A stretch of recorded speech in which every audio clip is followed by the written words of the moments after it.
Hey everybody, it's Matt Ross here with a little bit of food for thought regarding worship. I've been thinking about the purpose of our life, which we know Jesus said the greatest commandment is to love the Lord your God with your heart, soul, mind, and your strength, to live a lifestyle of worship. And what are some practical next steps that we can take to do that? You know, it's a big goal to live a lifestyle of worship. And I've been reading in 2 Corinthians chapter 3, and it talks about the glory of the Lord.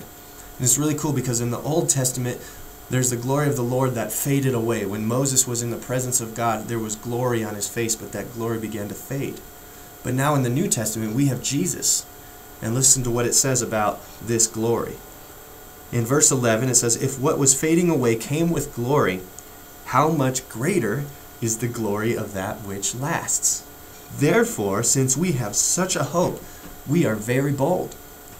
Now, we're going to skip down to verse 18. It says, "And we, who with unveiled faces all reflect the Lord's glory, are being transformed into his likeness with ever-increasing glory, which comes from the Lord, who is the Spirit."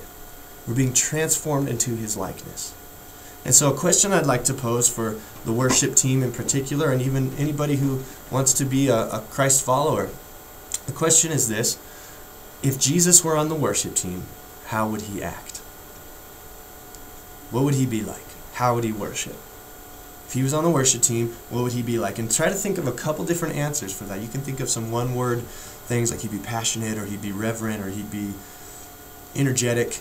If he was a guitarist, he'd be really good and he'd show up on time. If he was a singer, he'd have his lyrics memorized and he'd worship from the bottom of his soul like the lyrics, whereas if he wrote them himself, stuff like that. And I think it'll be a really interesting conversation and just something cool for us to think about. What would Jesus be like if he were on the worship team? Or even if he was in the seats next to you on Sunday morning. You're not on the worship team, you're in the seats, Jesus is next to you. What do you think he'd be like? And then a really important question I'd like us to consider and talk about too is, what are some things that I can do, that we can do, to be transformed into his likeness as worshipers?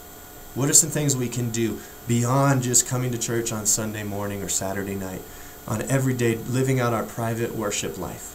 What are things that we can do to be more like Jesus? And this has been one of the prayers for my life, and it's my prayer for you as well, that the closer people get to me, the better they know me, the more they know God. And the opposite is not a good situation. Oftentimes people see, oh, that's Matt, he's that guy, he's the worship leader on stage, and then I get to know him, and he is not very godly.